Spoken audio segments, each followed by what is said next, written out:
What's up? It is me. It is I. I am. Wait.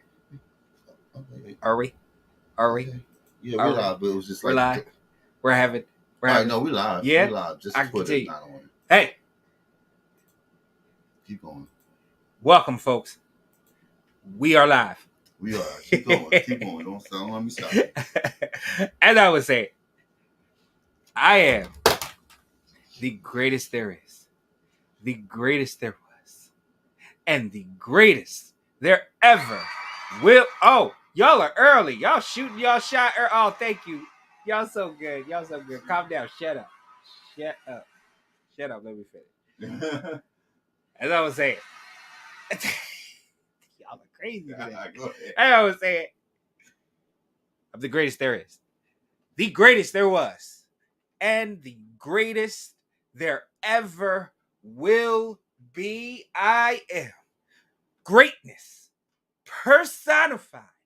Myself. Yes. Yes. Stoney. Greatness. Yes. Oh. Thank you. Thank you. Oh, bring it on. Bring it on. Yeah, because I'm. Yeah. Thank you. Oh. Yeah. Thank you. Thank you. Thank you. Thank you. But I am here.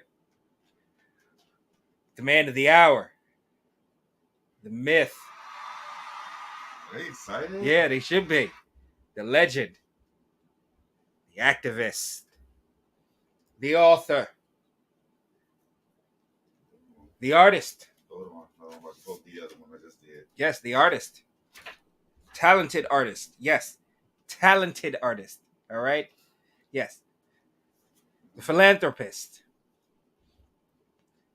The activist. The educator. The entertainer. The innovator. The Man who wears the crown. emasculator. Wow. Does that sometimes too. Yeah. Oh, wow. Mm-hmm. The man who wears the crown. So show some respect. That's right. Bend the knee. Come on, I hear you. Because they come from all across the world to see. Uh-huh. The man who wears the crown. Yes. That hangs. Yes. 2 inches. Where from? From the ground. Really? I know.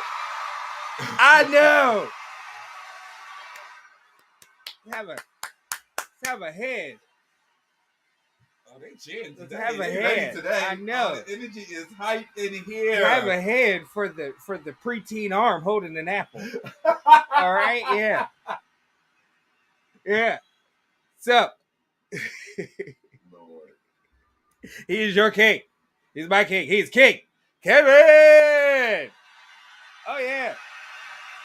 Oh, feels good. I love the love. I love the love. Please, can you feel the love tonight? Because I can. I can. What's up, everybody? Thank you guys so much for joining us for another episode of the GreatMines Show with none other than yours truly, King Kevyn and Stoney Greatness. So you guys know we are covering RuPaul's Drag Race All-Star Season 8. And I kind of felt like after last week, I didn't want to watch it anymore. But then I saw the preview for the next episode. So, okay, maybe I'll give it a shot. And I'm back. It's the Rusical. It's the Rusical. And I don't know if you guys remember Season 15. One of the best Rusicals in the history of RuPaul's Drag Race. It's All-Stars, regular season, anything. That was literally the best. And there were some really good contenders throughout the seasons, which we might do a review of that. Mm-hmm. Yep. Stay tuned for that. So I had to tune in to see what they was giving with All Stars 8 with this musical. Yeah. And they did Joan Crawford. Joan, the unauthorized Rusical. Yep. So it was Joan Crawford. The queens came in at the beginning of the episode and noticed that there was a little bit of redecorating in the workroom. And there was pictures of Joan Crawford all around, and then there was one picture of Faye Dunaway as Joan Crawford. Right. You know, but it's centered around Joan Crawford and everything. And for those of you that may be a little bit young and not know who Joan Crawford is, she is considered like a Hollywood goddess. You know, old Hollywood, like one of the very, very first superstars of the silver screen back when movies were, really taking off. And, she was a legend, a legend, like she's Hollywood royalty, like point blank period. Yes. Mommy Dearest, go watch that. It's a Yes. great film. I'm with y'all. I've been sketching and I'm Yeah. there. So that's what the maxi challenge was the Joan, the unauthorized Rusical, and then for the runway, yeah, because it was the night of 1,000 Grace Jones, mm-hmm.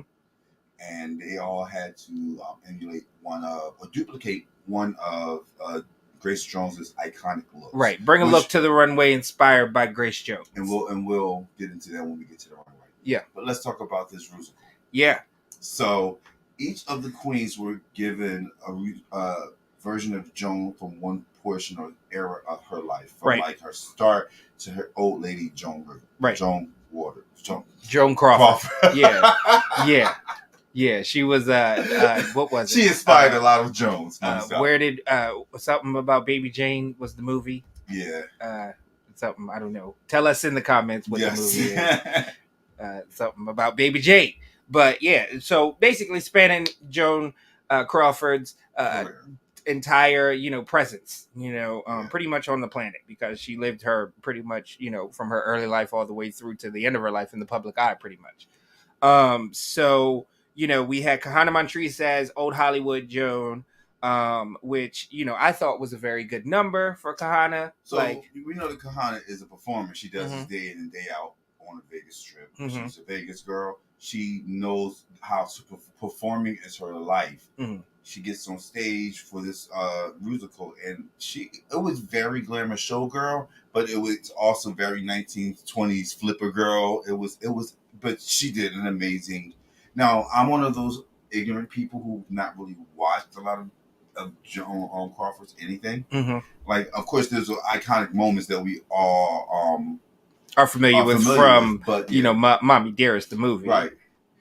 So, as someone who's not familiar with her work, to see Kahana portray it, I wouldn't be able to say one way or another, like, oh, that's spot on, or that wasn't her, but it was a good job. From my point of view, it was just it was a solid performance. Yeah, like she had some of the most not only the most complicated but intricate choreography. Flip me over, land a certain way, spins, and like she had literally one of the most intricate choreography. Most of them all had choreography, right? But hers, she killed it. And just to set the tone here, this is a different Rusical because for the first time in the history of Rusicals, the queens are actually singing the tracks themselves. So, they had a session where they recorded the tracks and then went into the choreography.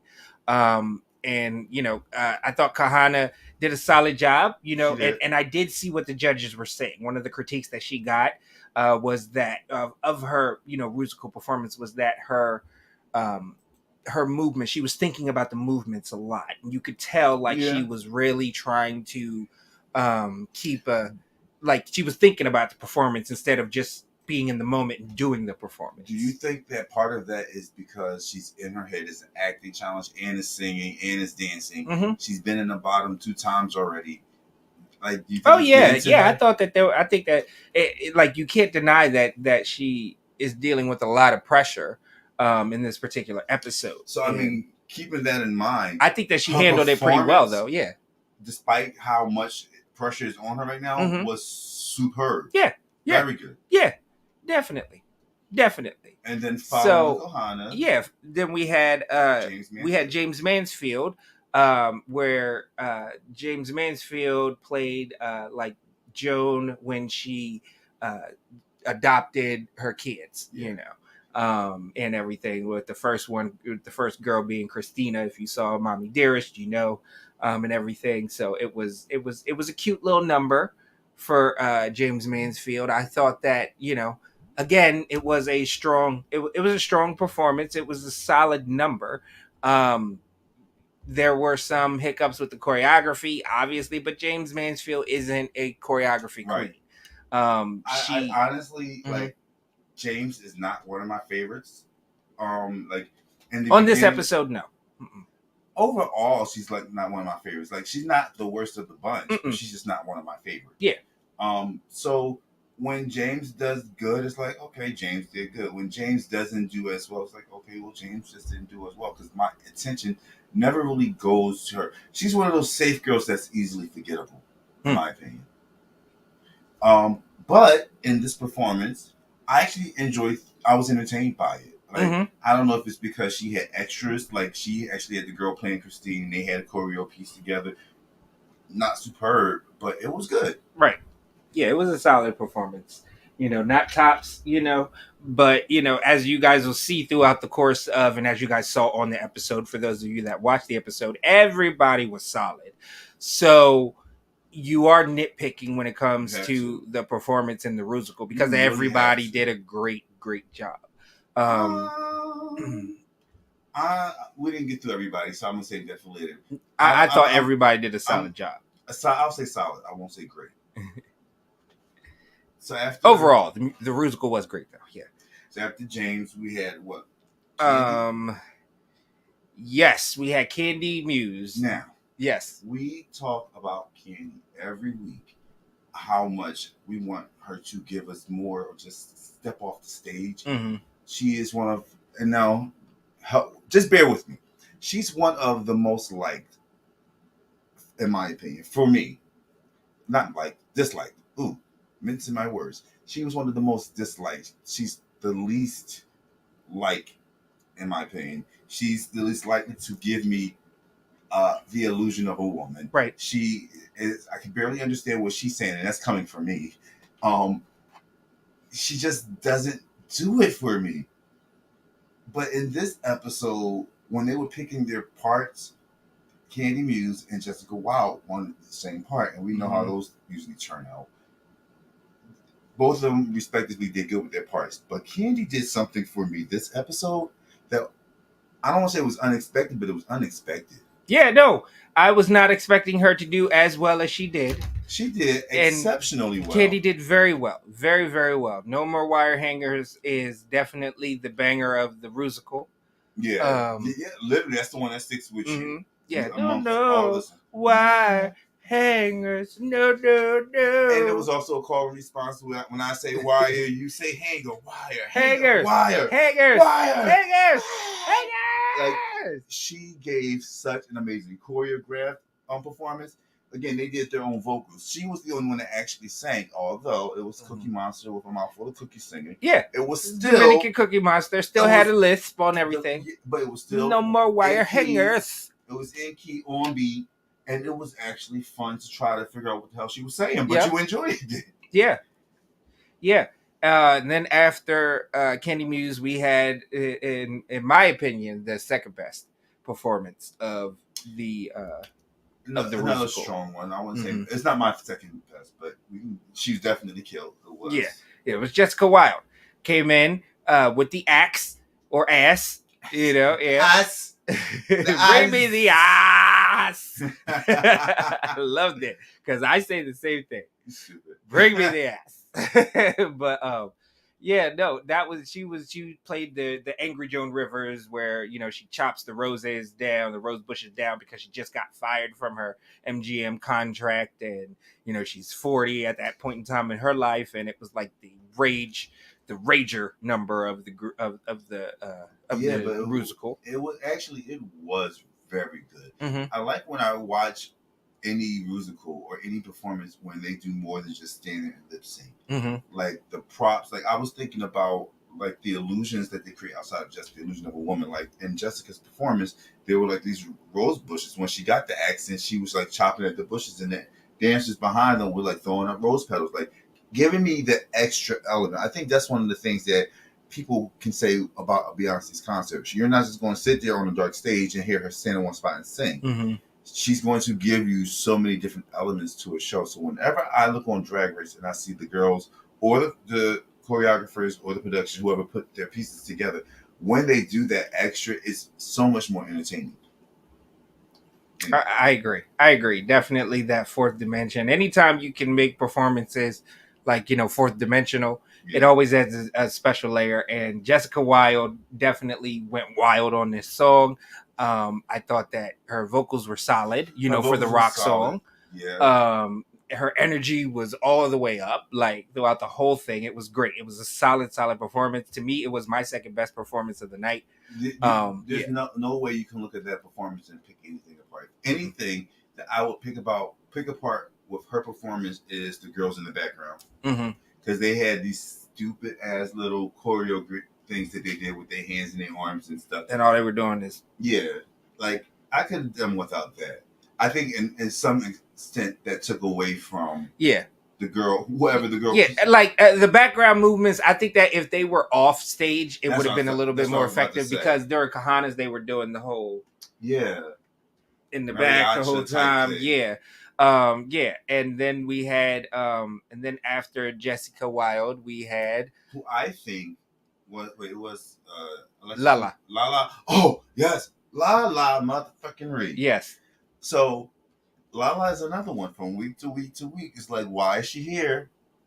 What are you doing? How are you around all of these great women and you don't pick up anything? You're giving season level drag and not necessarily all-star level drag. And I would say that this episode, Lala Ree stepped up into the all-star circle. Yes, you know what I mean? Yes, like her musical vocals were on point for the song. It was entertaining. Yeah. Her figure. Yeah. She padded. She looked good. Yeah. Lala, like I've never looked at Lala as a boy or a girl. Like, okay, she can get it. I still haven't.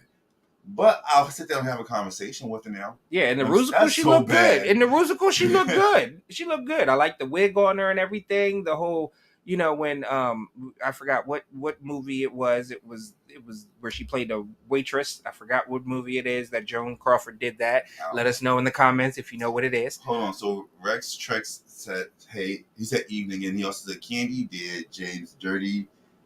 And I just want to say, we'll get to that. Yes. Because that's the whole conversation. Yes. The musical is excellent. They all did well. This is very true. So yeah, Lala Ree, her music was more of like the whole Vogue beat type situation. The choreo was good. She looked good. She sounded good. She gave all types of. They had the little smacking thing that she was doing. Oh my god! Her. Yes, it was wonderful. It was cute. It was cute. I was like, oh, this is hot. It was hot. Like, it was definitely hot. Lala Ree. Kudos to her for doing a great job. Like, solid third performance for me. Solid the third best performance for me. Like I said, congratulations on joining the race, Lala. Yeah. And after that is who I would say is my favorite, my second. Okay. Alexis Michelle. Yeah, Alexis Michelle had a outstanding performance. I will give you that. Outstanding. A couple of things I want to give Alexis Michelle. I think in everyone's attempt to do Joan Crawford, she looked the most like Joan. And that's one thing I love about her. When she does a character, she does the character. And it's amazing that we've seen her do Liza Minnelli, Kris Jenner, B. Arthur, and now Joan Crawford. And like embody those people. Don't play with her. Like, honestly, I believe that if Candy hadn't stepped up as good as she did, that should have gone to Alexis Michelle. I don't think that she gave us a safe performance. Granted, Jessica Wilde for me would have been the strong third. If you take away the acts and all the effects, Jessica's performance was okay. Alexis's performance, however, with just two people on the side of her, fucking killed it. This is how I feel, though. I see your point. I will let you have that point. But go. So after Alexis Michelle in the musical, we then had Jimbo. We had Jimbo do Hollywood Hag. Yeah. Joan. Where Joan is at the end of her career, one of her last roles, something about Baby Jane. Where's Baby Jane? I think is what it is. But yeah, it was a good number. I thought it was a great, solid number for Jimbo. I think that Jimbo, and given her past musical performances, which haven't been good in the history, I don't feel like this one was that. So we're going to get to who's in the bottom. Obviously, Jimbo was not in the bottom, but I kind of want to challenge that decision to make her safe.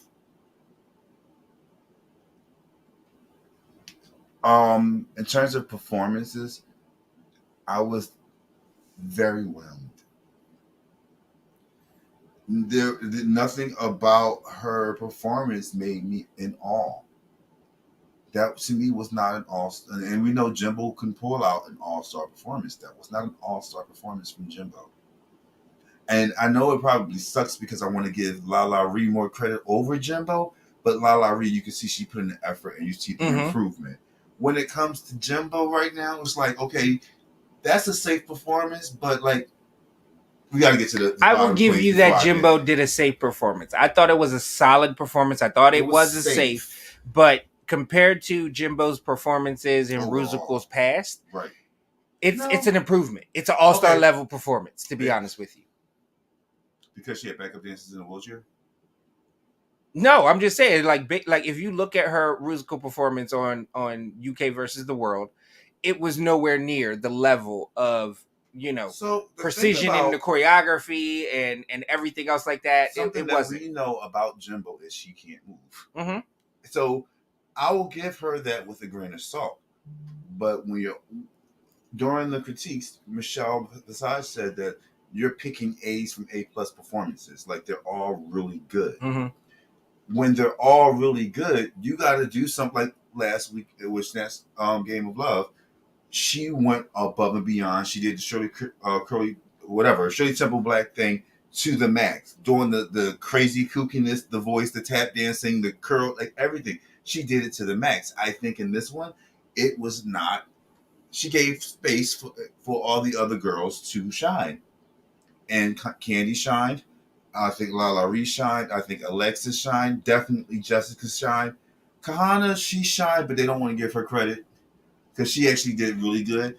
And when you put it all, as I didn't mention James, but when you put all of that together, the weakest two performances for me would have been James and Jimbo.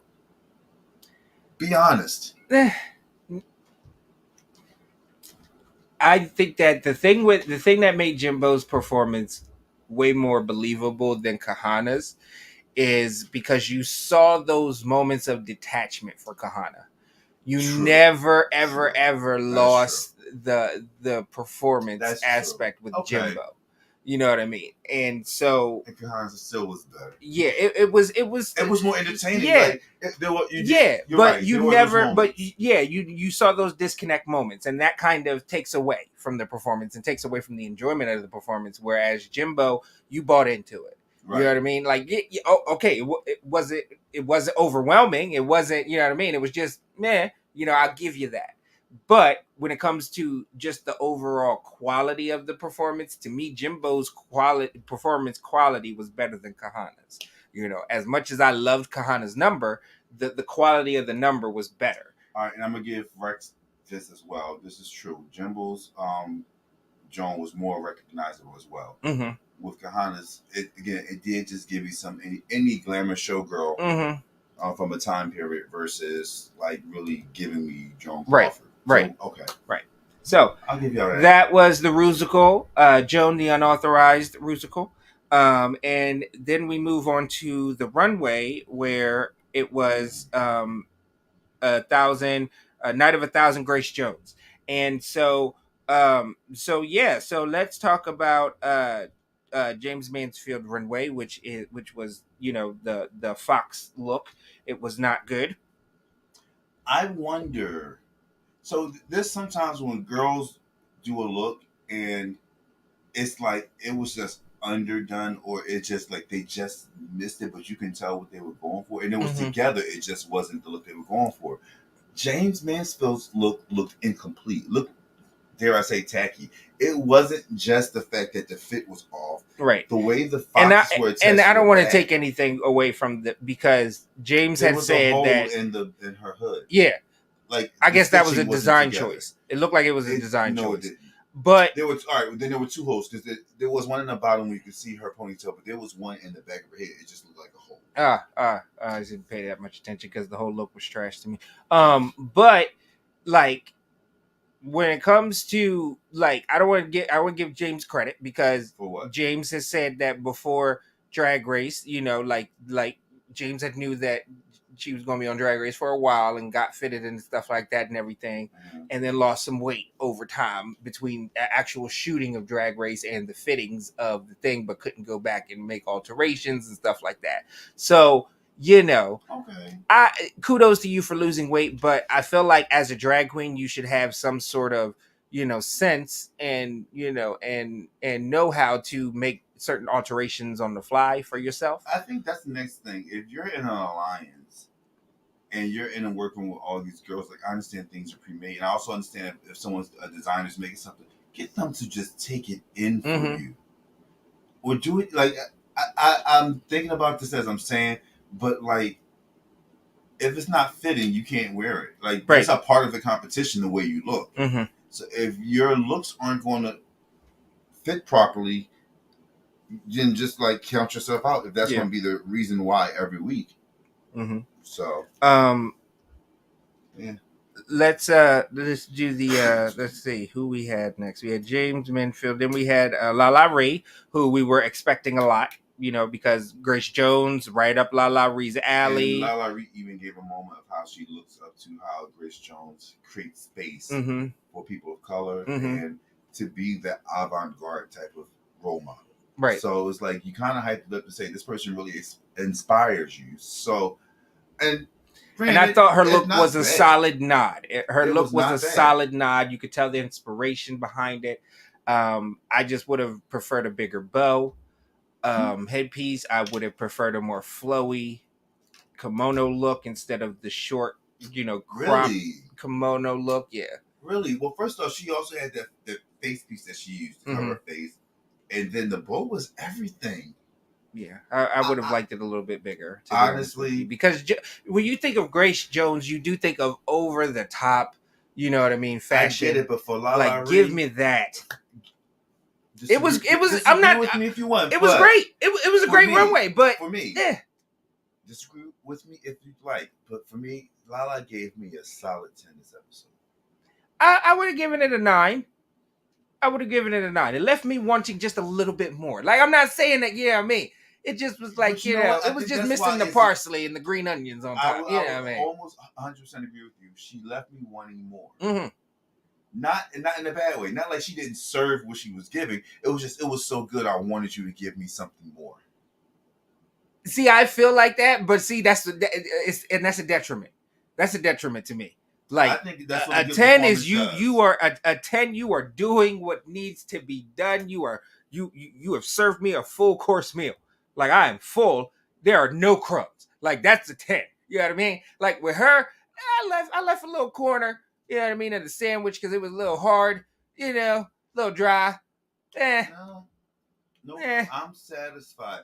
When you're eating a burger and then you get to the end of the burger, but there's still like a lot of bread left. When I think about this episode and the performances I like, I think about which performance I'm looking forward to seeing, and that I wish I could get them to come back and do another. Now, see, the crazy thing is with the Rusical, yes, you know what I mean. But when it comes to Lala Ree's runway, I could see Grace Jones, but it didn't give me, like, I was expecting more from Lala Ree for me, because I felt like this was right up her alley, I want to say something to that, because all last season I was saying the same thing about Sasha Colby, like, because you knew what to expect from her, you wanted more, and she gave you what you expected to see every freaking episode. Lala Ree did an amazing job, but because she hyped up Grace Jones, the expectation is supposed to be out this world. I mean, let's be fair. I feel she did a great job. I'm not saying that she didn't do a great job. I know. I just wanted to praise her a little bit more. She did good. Yeah, she deserved it. So then we had Kahana Montrese, who did this Red Lotus, look and everything. I thought that it was more Vegas showgirl than Grace Jones. I could see the Grace Jones inspiration. But it was more Vegas showgirl for me. Another reason why I like Kahana in this is because you definitely understood where the Grace Jones came in, but you also saw Kahana in her outfit and in her look. She's still being consistently her while giving you a taste of Grace Jones. Give it to her. I felt more Kahana than Grace Jones, to be honest with you. I did see the Grace Jones reference, but I What could felt she more have done Kahana. more? I think that if it was a more harder headdress, So you it should know, have been with more avant-garde instead of showgirl. right, Yeah, because okay. she still had the glitter in everything. You know Yeah, what I mean? yeah, And okay, that I'll give gives you me that. the showgirl. I will give you But that. 'Cause Grace give is me definitely those avant-garde. hard, you know, those hard angles, those that flat top with the different, you know, levels of geometric figures and stuff like that. Like, give me that on the headdress, lady. Don't give me the feathery poof, you know, Red Lotus look, you know, that I get. But Like when I you got look Vegas. at the picture side by side, she was actually kind of on point. Kind of. It was Kahana and not Grace Jones. Right. Because And the look was a little more flared it out was than the Kahana original. Kahana with a spritz of Grace Jones when it should have been Grace Jones with a spritz of Kahana. I disagree. We disagree. Then we had who I thought was the best Grace Jones look of the night, Alexis Michelle. Oh yeah, yes. I thought that was like, I feel like she took that out. I feel like that might be the outfit. Like no, but because the way Jessica Wilde feels that outfit. No, Alexis Michelle. We're on Alexis. Alexis Michelle. Yeah. Oh, sorry, I'm thinking about Jessica Wilde because I can't wait to get to her. Yeah. No, Alexis Michelle was dope as well. Yeah. Yeah, she was one of the best. I'm not gonna say the best, but definitely one of the best. Yeah, I thought that was Grace Jones 110%. It's just that it was a white lady. Like, yeah, honestly, it had. Yeah, no, I'm gonna give it to you. You're right. That really was avant-garde. It was chic. It was beautiful. Yeah, that one was a really... slightly masculine, but not. You know what I mean? Like, yeah, it was great. It was great. I thought that Alexis Michelle did a solid job throughout the episode. Yeah. Then we had Jessica Wilde, who came out in this purple drape, you know, dress look, baby, and it was outstanding. It was stunning. It was outstanding. It was. So Jessica in this outfit, I did not want to stop looking at her because she just looked so beautiful, and the outfit looked just like it complemented each other. It was beautiful. It was powerful. It was alluring. Yes. It was everything that you get from exotic. Grace Jones. Like it was Jessica Wilde, but like with all of the machismo that is Grace Jones. That's what that whole look gave her. Yeah. And you got to get it to Jessica because it was almost effortless. It seemed like she just wore that freaking piece. Mm-hmm. Yep. Yeah. She was. High Key Lo-Fi says Alexis ate Grace, and I can't stand her because that's what she did. Yeah, she did that. Like there was no effort put into it. Almost. I don't know. I could go on just blowing smoke because that was what shit. That was good. Yeah. Then we had Candy Muse coming out with a solid Grace Jones look, in my opinion, but in a bodysuit form. Now, if you look at the picture, Grace Jones has a very long, you know, floor length, you know, very, you know, plain looking gown underneath these like geometric figurines and stuff like that, you know, body piece, and then with the big hat. Very, very similar to what Candy wore on the runway with the exclamation point. Candy put like the exclamation point, but made it into like a K, which is cute, cool. You know. But I liked it. I thought it was solid. But for me, you know, again, Candy Muse, we are on All Stars, okay? How many bodysuits are you going to wear? Like, you could have had the flowy long dress, and it would have gave you a different silhouette, which is what, you know, Michelle Visage has been asking of you, you know, throughout the season. Give us something different outside of Candy in a bodysuit. And all you did was just put this thing over a black bodysuit and everything, and a hat. And as I watched, I'm going to give Candy a slight nod because y'all know I hate the way she presents her body on the runway. With the geometry, there's a way that you could actually like that you hide can, the lumpy figure. Do some Disney, you know, some Disney Imagineer force perception type I think on trickery. Levels, I don't even know if she did it intentionally, but on some level she did because there was like the dress on the inside was black and like the geometrical shapes kind of cut and contoured her, a little bit. So on that level, I give her credit. that level alone. Her legs still look like freaking pretzel rods, though. But and then we had yeah. Jimbo. And then we had Jimbo in her Grace Jones look, which was like a hair hat, and then she didn't wear a breastplate, which I thought was a solid choice for Grace Jones because Grace Jones doesn't have titties. So everybody was like, "Oh, Jimbo didn't wear." I saw a lot of internet chatter. Jimbo should have worn some titties and did her own spit. No, you can't wear titties with Grace Jones because Grace Jones don't got titties. Yeah. So I thought that her look was safe. You know what I mean? Her performance was safe and her look was safe. It was solid. It was solid. I saw the Grace Jones immediately, especially with the hair hat, not the hair hat, but the hat itself. Can I be honest with you? Mm-hmm. I was underwhelmed with this look from Jimbo. I agree with you about her not having the big titties around this time, but her outfit reminds me of any old church mother with a church hat on Sunday morning. Except it's see-through. Except it was see-through, yes. But the way it was made, the form it took, there was nothing flattering. Like, it didn't flatter her in any way for me. The hair, it was cute, but I see that at church every Sunday morning. So it's like, I was not impressed at all with Jimbo. In my opinion, Jimbo's performance as Joan and her runway was not strong enough for me with this competition on this episode to have been safe. That's my opinion, and I stand by it. Oh, hot take right there.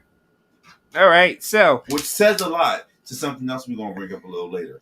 So the results of the episode, all right, according to RuPaul and the judges, all right, the winner of this episode is Candy Muse. I agree. She gets around. Now, Jessica Wilde could have won. Alexis Michelle could have won. Right. I think even Lala Reese stood a chance to win. Yeah. Mm-hmm. But I have to give credit to Candy because she turned it out. She put in the work. She gave us a great performance with the musical. And her runway wasn't horrible. No, wasn't horrible. And so then we had Candy Muse, or we had Kahana Montrese and James Mansfield in the bottom. Wait, Rex said, I say bottom 3, maybe 4th. But then, Candy did shine. Wait, where am I at? Oh, then he goes says Candy did shine. I thought that was BJ saying something. But all right, anyway. Yeah, no. Then we had James Mansfield and Kahana Montrese in the bottom. Yeah. All right. The lip sync assassin for this episode. Oh, I love her. Angeria Paris Van Michaels, but you can call her Angie. You ugly bitch. From season 14.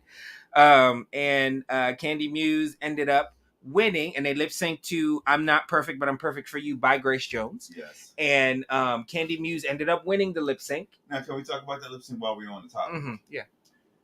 I feel, now this might come off as an offensive statement, so I'm going to do my best to doctor it before I get us canceled for good. If you get us canceled, then yeah, because this is a little bit of a sensitive topic, I think. Have you guys ever watched Glee? Mm-hmm. And the Cheerios, and Jane Lynch's character had her sidekick, Becky. Yeah. And Becky shined, but I think it's partly because they were giving opportunity to somebody, God help me, with Down syndrome. And Becky was a very lovable character on that show. I feel like Candy Muse, she did really good. And even the lip sync, you can tell she was putting a lot into it, but it reminded me of maybe watching Becky do that lip sync against Angeria, who we know is an assassin. Come on, y'all. Are we being real? Well, she survived when she was in the bottom one, like twice on her season. Yeah, and but she still kills. And then yeah, but she still and then kills. She lost the second time. But come on. So Rex said good analogy. Yeah, because that's what Candy Muse gives. It's like the musical, she actually did good. You could barely understand half of what she said. Mm-hmm. but she did good. It was like Cookie Monster playing Joan Crawford playing Candy Muse. Yeah, and even in her lip sync with the Grace Jones song, like you could tell that like she's lip syncing with a lisp. And it sounds bad because it sounds like I'm picking on people and being an ableist, and it's not that at all. Because I encourage people. It's unattractive. No, I didn't say that either. Oh God, we're gonna get canceled. I mean, for Candy to do it, no, it's just it's just for us. Her drag just doesn't connect. It is what it is. But I will give her credit. This episode, she won.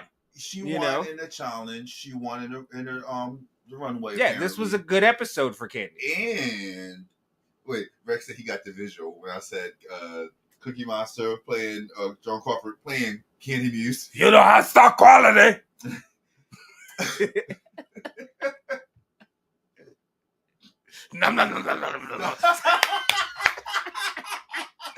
Oh gosh.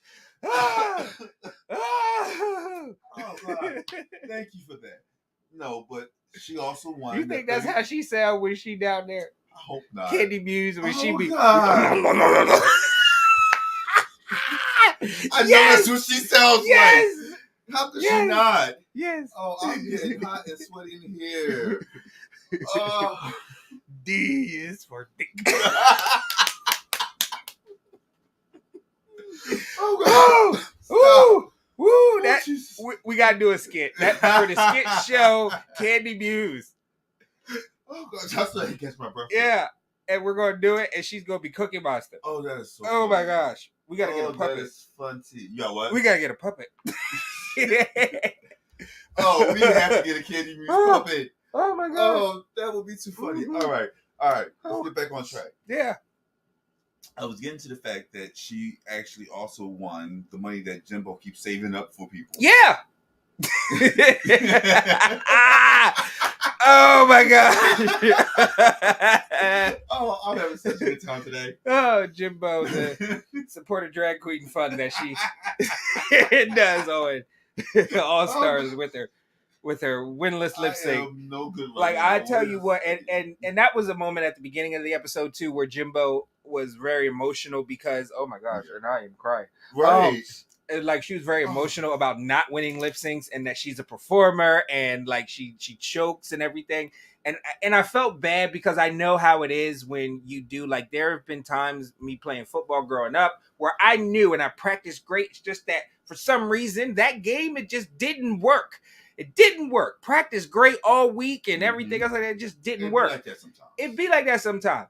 But honestly, Jimbo, and especially look and with the internet chatter and the Twitter chatter and all the RuPaul Drag Race fans, as much as we don't like to see you in pain, we are enjoying the fact that you are winning and not winning lip syncs because we want to see the anomaly of a crown queen that has never won a lip sync. We want it. Wait, no. Rex said Sesame Street, the musical. Candy Muse as herself playing Cookie Monster. All right, RuPaul. You gotta do it. Yeah. Because if you don't, we doing it. Yeah. We are. Oh gosh, this has been a great one here. Mm-hmm. So now we are going to list our. And since Candy Muse won the lip sync, all right. Oh, did we say who officially was at the bottom? We didn't. We did say Kahana and James. We did. Okay, I'm so lost in this conversation now. I know. But anyway, so it was time for everyone to vote. Now we were talking about track record. Mm-hmm. To date. Track record. This is Kahana's talk about track record time in the bottom. Her third time. This is James's second time. But Kahana has a win. James does not. So how do you even that scale? At the end of the day, Candy Muse won. When she pulled the lipstick of James Mansfield. Dun dun dun. Now, everybody was already feeling like, oh, well, no, they wasn't. Or what? What did they be doing on the?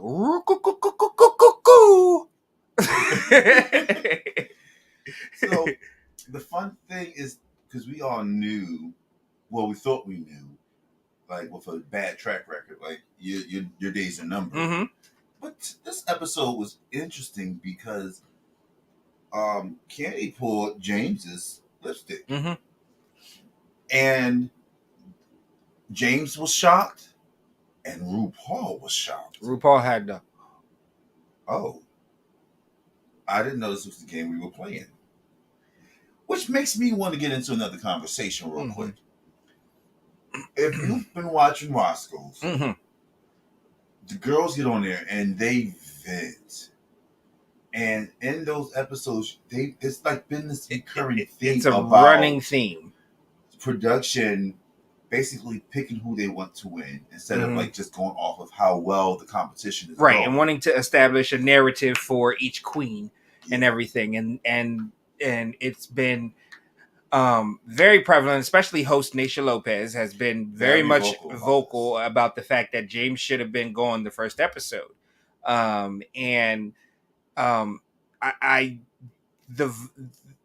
you watch Untuck, you get to see the votes be revealed too of the queens, and it was a unanimous vote.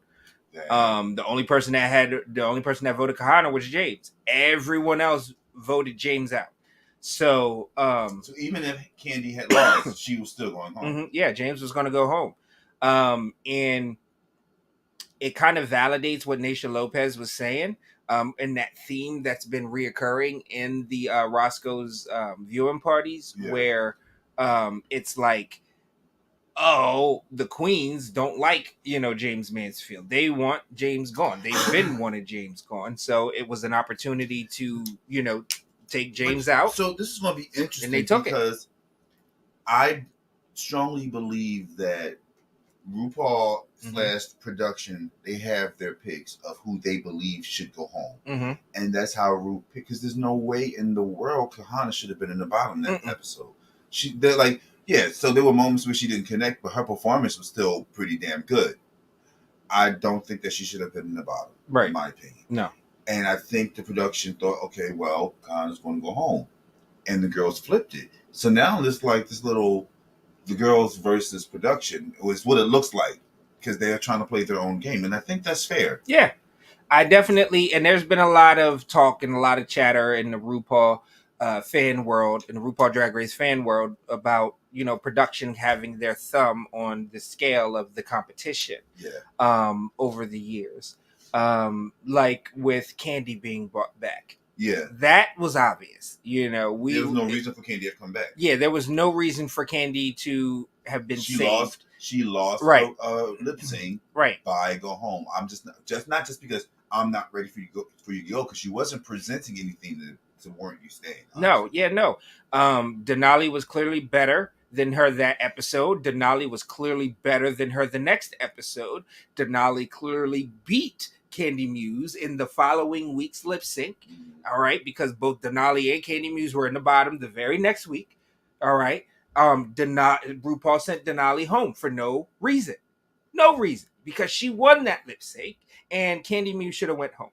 All right, but that there's another thing where production made a choice because Candy was ratings. They knew Candy was good TV, so we got to keep her in as long as possible. Honestly, what they should have done, because Heidi was good ratings, I would have kissed her ass to keep her on that show.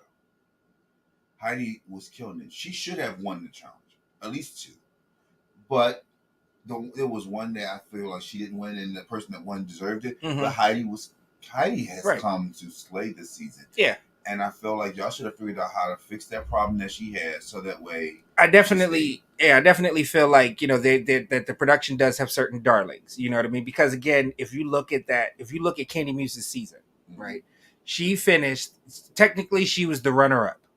All right. Technically, she was the runner-up. She had no business. Rosé, hands down, way better of a drag queen than Candy Muse. Talking about. Mick, hands down, way better of a drag queen than Candy Muse. There is no reason. Well, that's what I'm saying. None. So people be like, "Oh well, the queens vote each other off," but who put them up to be voted on? That's where the scale is being imbalanced. That's where the problem. And then you look at, oh well, I wouldn't have voted if I was that queen. I wouldn't have voted for her. But you kind of look at, well, what are the options in this situation? It's really up to RuPaul and the production Right.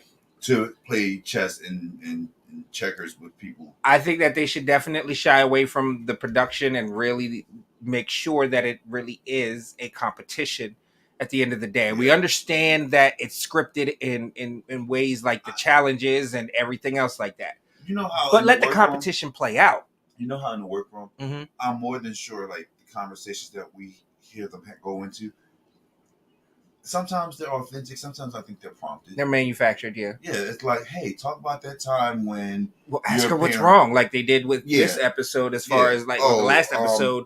Kahana's upset. Kahana and whatever, Heidi. And they send Candy or somebody over to ask Kahana what's wrong. Heidi, they said Heidi over to ask Kahana what's wrong when Kahana was upset with Heidi. Mm-hmm. Stir the pot. That's how it goes. So I understand that, but those were real emotions that were just prompted in this conversation. And then I feel like, in addition to that, with that, I feel like, give us that. Give us those moments in the show. Give us more time with the girls. Like, I mean, what we see is pretty good, but it's just, there's just something fishy in the background. Now, these are all-star seasons where, you can kind of shuffle things around. In regular seasons, where you think about how people may have been manipulated or situations may have been manipulated to favor one person. And I said this because Sasha Colby deserves her win, but I also feel like at any point easily Anisha could have had it. Mm-hmm. And I just think it was just created to favor Sasha. I really feel like they put an entire season together for Sasha to win. And just give her her flowers, give her her props. She deserves them. But don't have all these girls go through all the trouble of spending all the money, creating this, going through the emotional and mental portion of being on TV and receiving hate mail, or the mental stress of being in a competition where you already know they're not going to win. No matter how hard they try, no matter how great they are, you already know who's going to win. Does this make it less interesting TV for you? If the producers really do have their thumb on the scale, as hard as a lot of the fans allege, and even when we see it does make it less entertaining for me. Right. I'm a person, like, I'm a jock. You know what I mean? Everybody knows I'm a jock. I like competition. You know what I mean? And that's what really, I wasn't, when I first watched RuPaul's Drag Race on the first season, like I watched it, I want to say like a few months after it had debuted, when it was all on demand and stuff like that. And I could just binge it. and honestly, at the time I was living with my parents at the time, kind of sneaking watching it while they were asleep and stuff like that, because I didn't want my dad to be all like, like I was out at that time, but still I didn't want to, make it seem like I was putting stuff all in their faces. And I had only seen a few drag performances beforehand, like live, and it was really the first season of RuPaul's Drag Race really opened up my eyes to the like just the depth that drag has permeated, the society. And then to see it be a competition, I was interested in the competition because that's what got me. Oh, they're competing. I thought it was clever when I first heard the title of Drag Race. I thought, that is so clever. Yeah. I love that. Yeah. As a competition show. So it was, and it seemed very genuine, the competition. It seemed, especially the first couple seasons, like you could tell that and it really felt like a race, because granted, BB Zahara Benet, who won the first season, like she was doing great that first season, but you didn't really know whether or not she was going to win until the last final, the last like 4 episodes, when she just put it in the high gear, and it was basically her and Nina Flowers to the end. You know what I mean?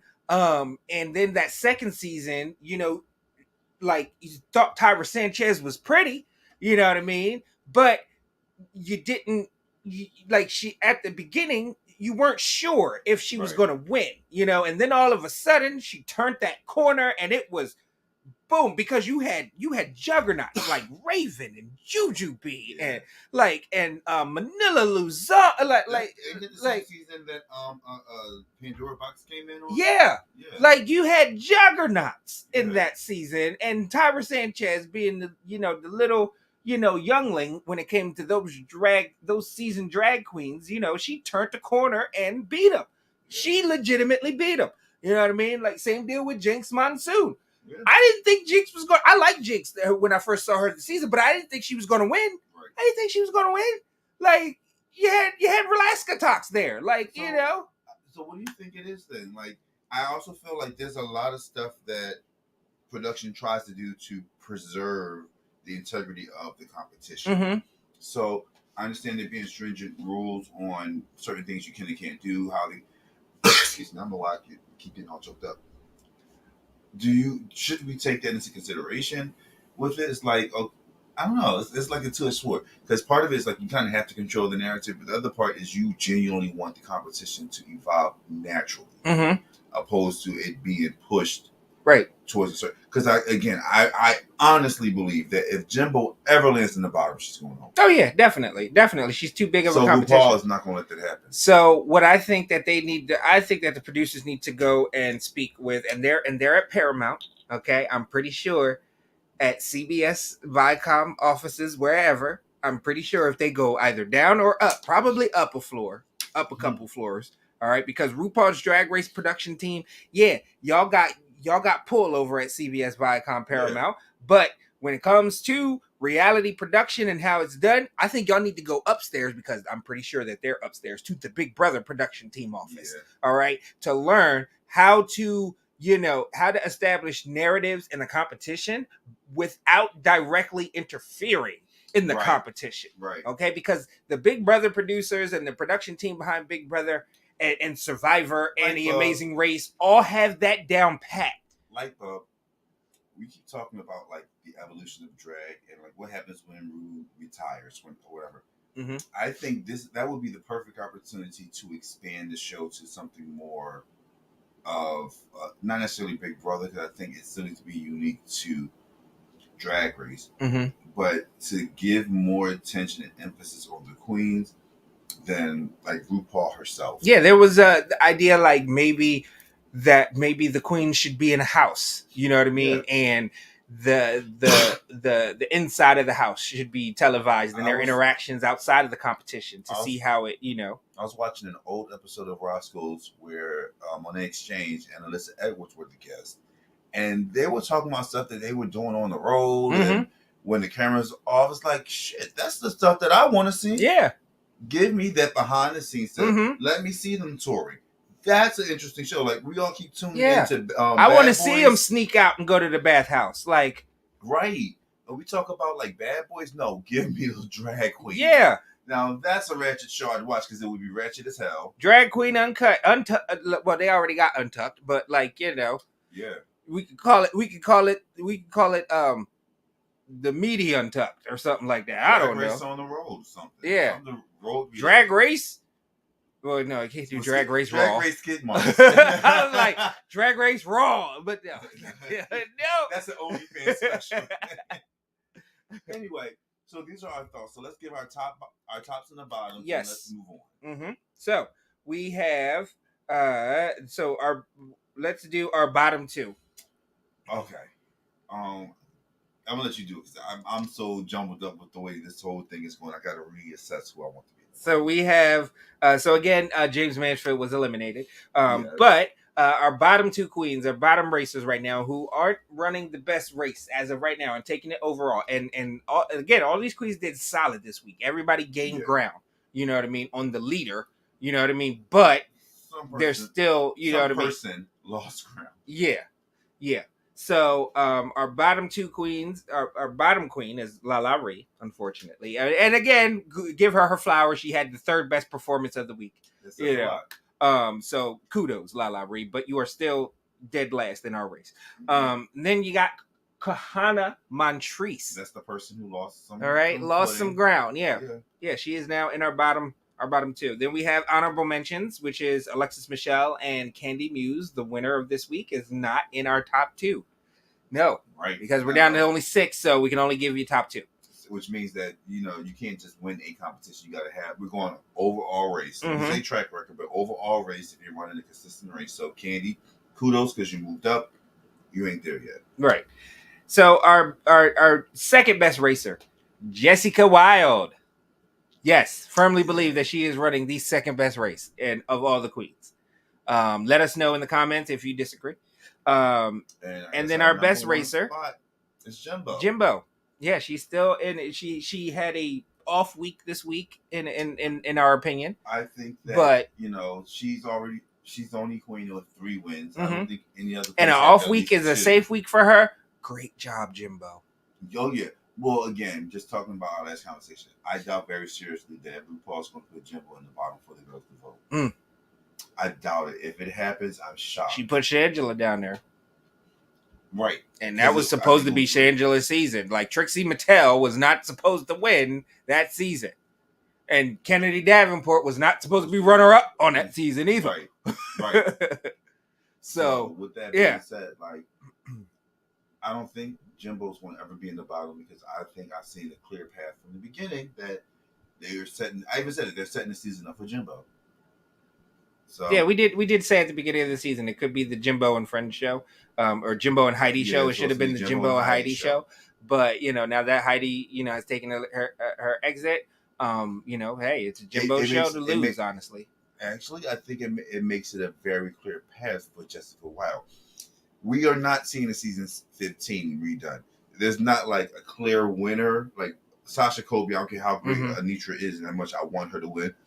There was a clear picture of who was going to win. I think Jessica Wilde and Jimbo would be a fight to the end.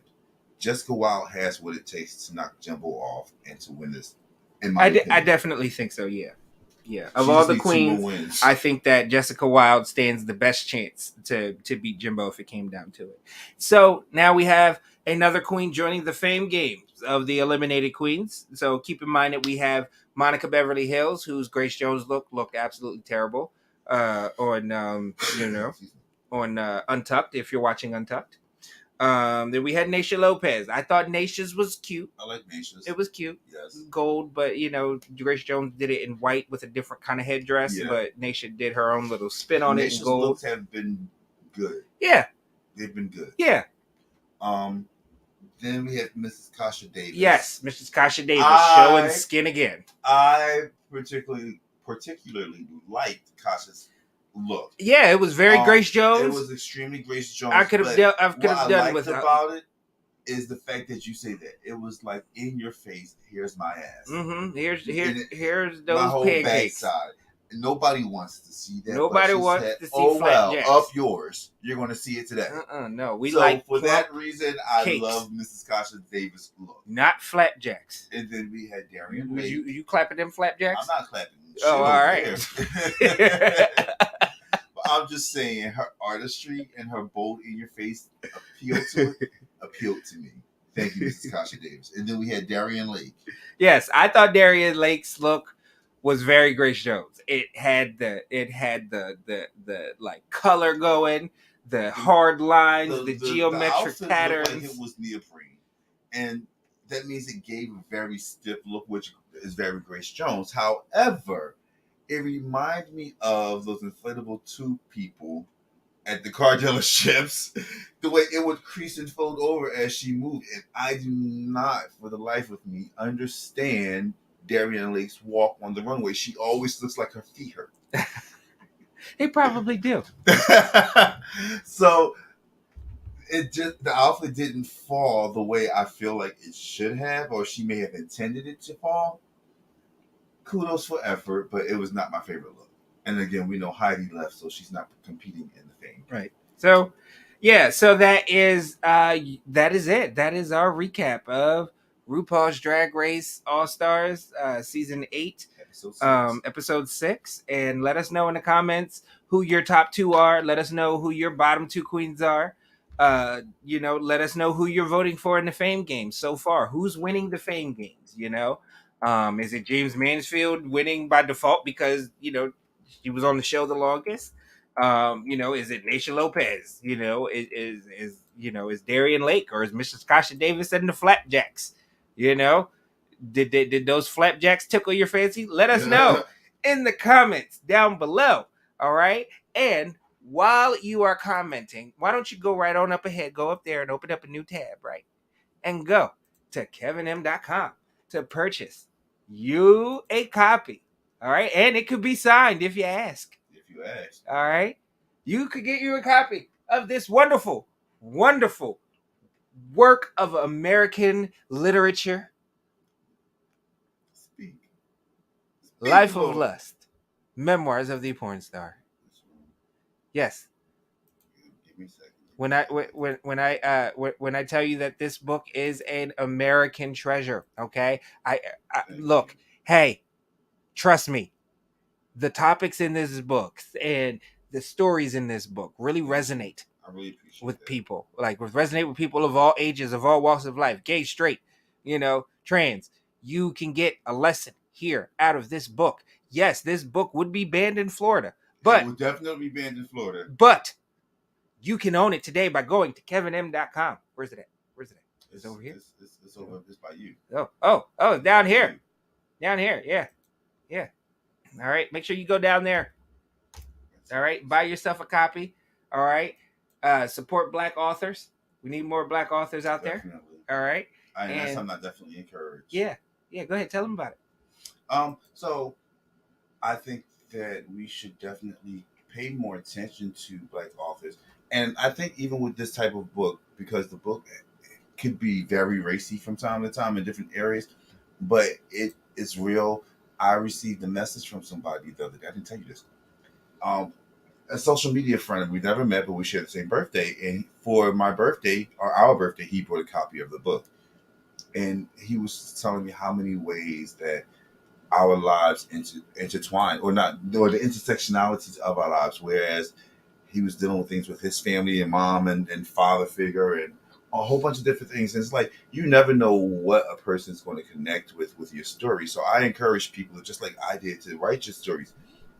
I'm not trying to be preachy, but it's Sunday. The Bible says we overcome by the blood of the Lamb and by the word of our testimony. And I really hold on to that last part, the word of our testimony, because if I never told you guys what I've been through, we can never connect, and you would never know about some of the crazy stuff that I've experienced that could possibly help you out. So, or help somebody you know. That's the next thing. It's like, yeah, I see what the title says, but this is definitely a book that you're going to want to share with somebody. Yes, definitely. There's lust, but it's also about a life. All right. So, if you want to learn more about this life right here, this beautiful, gorgeous, well-equipped in the front and the back life over here, get you a copy. KevynM.com. Go right ahead. All right. Thank you guys again for watching. We really appreciate you. Join us again next Sunday. Next Sunday, right? Yeah. See you guys next Sunday. So, do you want to tell the people anything? Thank y'all for coming. God bless you.